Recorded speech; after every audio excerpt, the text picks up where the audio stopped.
Embassy on Tuesday reacted to a document indicating that the United Arab Emirates has lifted visa restrictions on Nigerians by Ononuga, the special advisor on information and strategy to President Bola Ahmed Tinubu, who posted the document on X with a caption, UAE resumes visa services for Nigerians. The fruit of President Bola Tinubu's diplomacy debunked his own claims moments after clarifying that the document was not authorized by the Nigerian or the UAE government. His tweet reads, UAE has not resumed visa issuance to Nigerians. The document in circulation is not authorized either by the Nigerian government or the UAE. Rufai, I did see your reaction as well. I don't need to take that because I saw that you talked about it, which is a big problem. It's just so much, double speak, mixed messaging. Mixed messaging from the Tinubu administration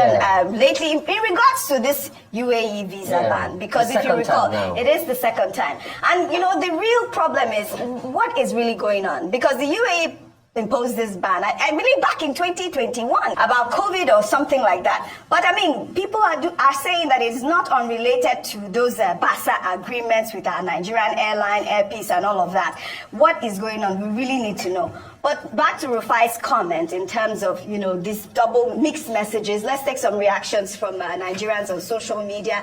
This person, Kalu, wrote, UAE resumes visa issuance to Nigerians. UAE has not resumed visa issuance to Nigerians.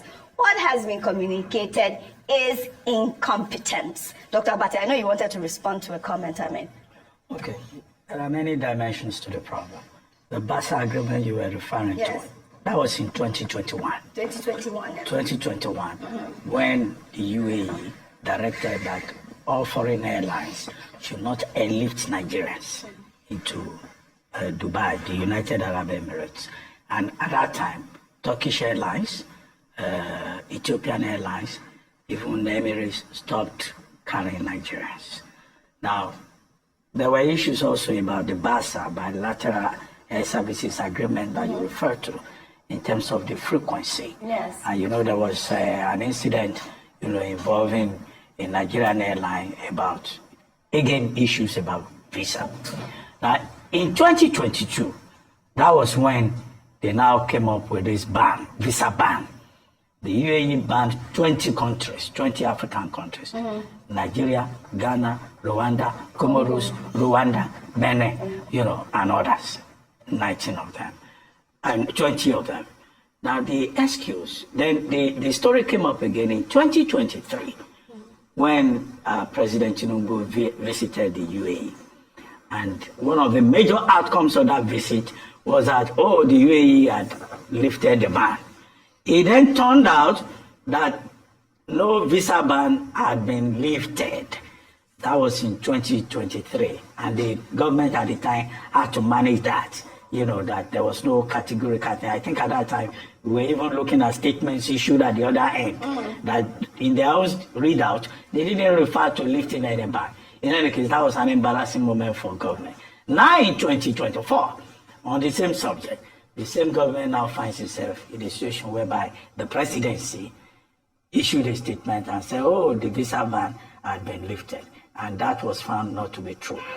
But we understand that that has been refuted, that it is not true. The first thing here is lack of coordination. Whoever issued the statement that the visa ban had been lifted could have consulted the Ministry of Foreign Affairs. There are people whose desk job it is to have information, whether that is true or not. Yes. And twice now, on the issue of the UAE, we have goofed. That is very embarrassing. It doesn't make the government look really good.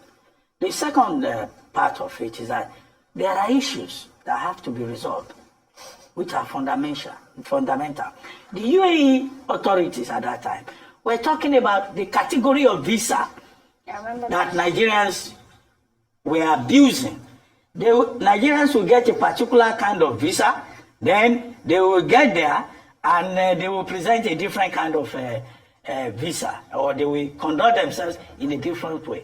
Compelling Mrs. Abike Dabiri Erewa at that time while defending the interests of Nigerians, to also say that Nigerians must learn one lesson. You don't behave anyhow in other people's country.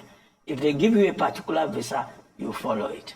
But the thing, of course, is that we keep diplomacy is an eternal thing that you keep engaging in. But it's not only Nigerians that had that visa ban. And this embarrassment that we have been having, the ban has been lifted, the ban has not been lifted.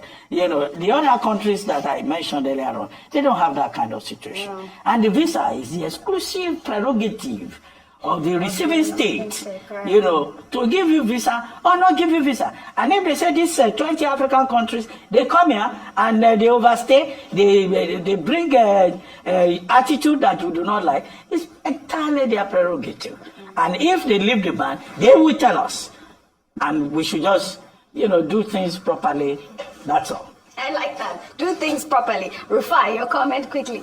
I mean, truth has to be said. So when this issue first happened, there was a part I support Nigeria on, and that part was about the BASA. The BASA. Yeah. I will not subscribe to the UAE or any nation relegating Nigeria down, and cheating Nigeria. And I felt that BASA thing was just to cheat Nigeria. And I don't care if it's because of the BASA, they don't allow us to enter UAE, which will stay here and develop our country.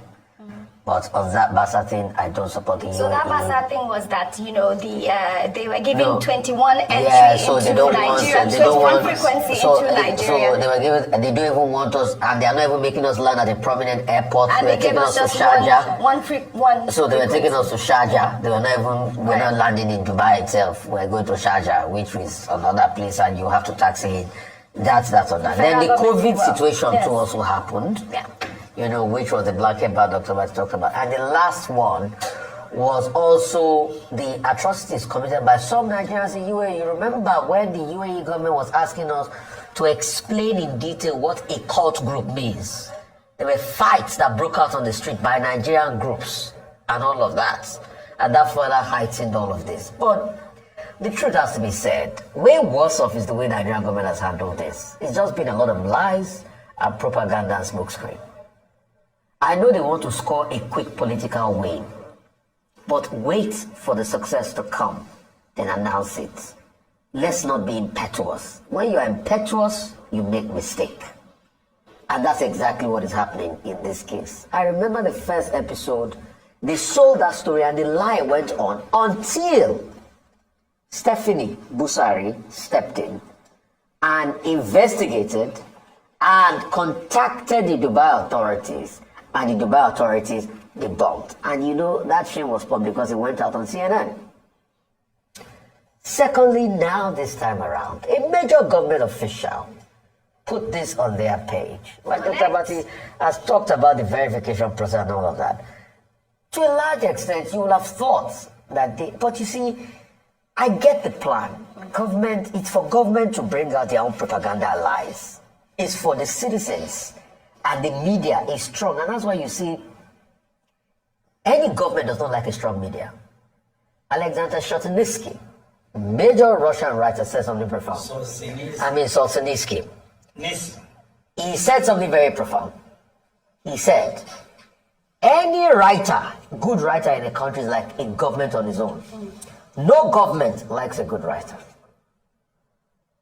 So that's exactly what is happening. So because they know that there's a strong media that will challenge them on these things, they are already fidgety and they want to score cheap points. And that's why they're making these mistakes. I would like the government to calm down. If Dubai is going to come, it's going to come. If Dubai is not going to come, it's not going to come. We're going to develop. And when did this craze for Dubai start? At some point, Nigeria were not crazy about Dubai. It's because they developed Dubai to an extent. Yeah. Why can't we look inward and develop Nigeria? Let's develop our own. People will be crazy about coming to this country too. Dubai had made a holistic effort. Yes. Dubai used to be a fishing village at some point, but it's not the same today again. All right. So let us wait until all of this come and let's calm down. Yes. There will be more records of successes for this and wins for this government to be proud about. Right. They should just calm down and things will pan out. They stop embarrassing themselves.